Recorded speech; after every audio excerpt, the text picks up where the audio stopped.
December 22, 2023. Mark that date down because that is the day the party officially died. In Brampton, Ontario, the final Dodge Challenger rolled off the assembly line, and just like that, the raw, unfiltered, gas-burning, full-size American muscle car was put out to pasture. Stellantis dropped the hammer because of tougher EPA emissions standards, clearing out the factory to build an electrified successor.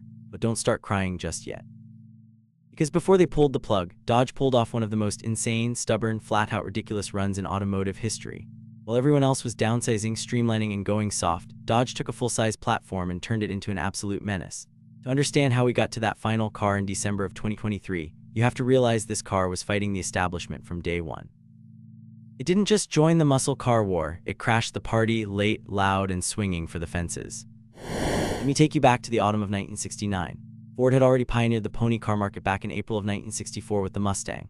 Mercury had the Cougar, Pontiac had the Firebird. Dodge was sitting on the sidelines watching them print money in the upper end of the two-door sports coupe market. So what did Chrysler do? They took the Chrysler eBuddy platform, which they were sharing with the cheaper Plymouth Barracuda, and handed it to designer Carl Cameron.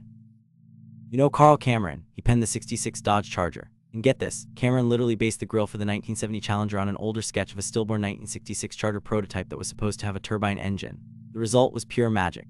110-inch wheelbase, 2 inches longer than the Barracuda, giving it wider sheet metal, aggressive proportions, and standard 4-headlight front-end styling, while the Barracuda only got 2.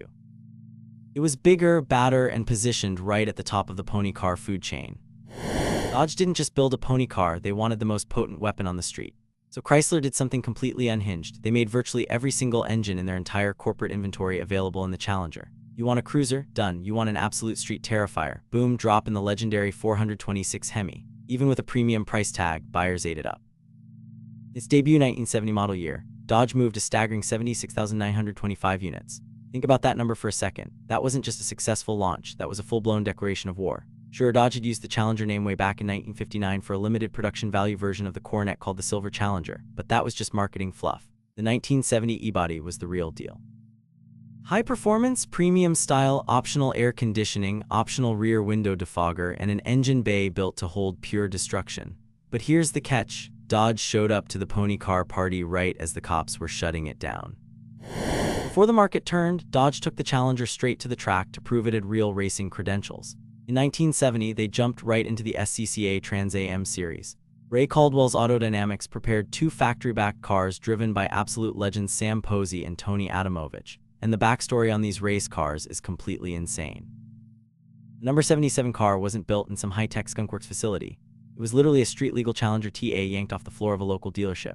Mid-season, Dan Gurney's All-American Racers shipped over chassis number 76, and Autodynamics finished it up. Dodge even launched a kit car program for short-track late-model stock car racing in the early to mid-70s, letting racers slap a Challenger body over a steel tube chassis.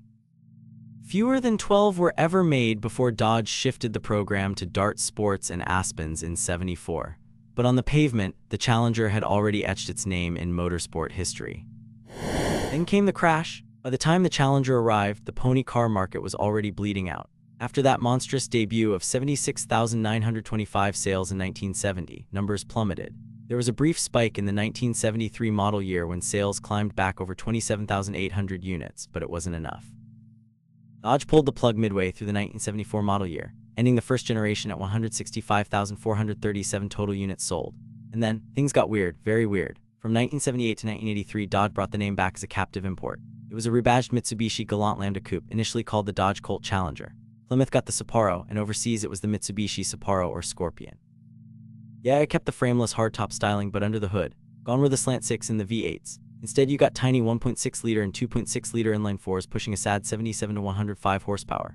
Mitsubishi did pioneer balance shafts to damp out engine vibration, and an '81 redesign added more headroom and trunk space, but 105 horses. That wasn't a Challenger. That was a tragedy. Thankfully, that 105 horsepower dark age didn't last forever. Fast forward to late 2005. Dodge drops official sketches and spy photos on the internet, setting the entire car world on fire. Then, at the 2006 North American International Auto Show, they unveil the Dodge Challenger concept. And man, people lost their minds. It took its design cues straight from the iconic 1970 Challenger RT. When production finally kicked off in early 2008, it wasn't some soft, modern crossover. It was a full-size muscle car built on the LC chassis, a shortened wheelbase version of the LX platform that underpinned the Dodge Charger, Dodge Magnum, and Chrysler 300. While Ford's evolved 5th-gen Mustang and Chevy's 5th-gen Camaro were trying to be sports cars, Dodge built a straight-line, unapologetic heavyweight cruiser. It was big, it was loud, and it didn't give a damn about lap times. It was built for one thing: dominating the street. And Dodge didn't stop with the street. In 2010, the Challenger RT became Chrysler's weapon of choice in the NASCAR Nationwide Series. But then came 2012. Dodge officially pulled factory support out of NASCAR at the end of the 2012 season. Game over, right? Wrong. Privateer racing teams refused to let the car die. They bought up all the remaining Challenger race cars and spare parts, and kept dragging them out to compete in the Nationwide Series through the 2013 and 2014 seasons. Think about how badass that is. No factory budget, no corporate support, just privateer racers throwing a middle finger at the competition with leftover Challenger stock. That right there tells you everything you need to know about the culture behind this car. You couldn't kill it even if you tried. That bring-it-on attitude defined the third-generation Challenger all the way to the end.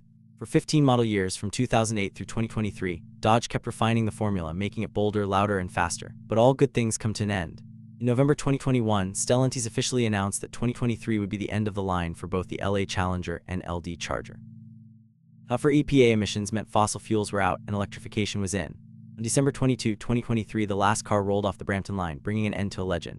The factory is being retooled for electrified models. But 3 generations, over 165,000 first-gen sales, Trans Am battles, 77.8 Pilo points, and a 15-year modern golden age proved one thing: the Dodge Challenger never bowed down to trends. It did things its own way, and that is why it will go down as one of the greatest muscle cars to ever burn rubber.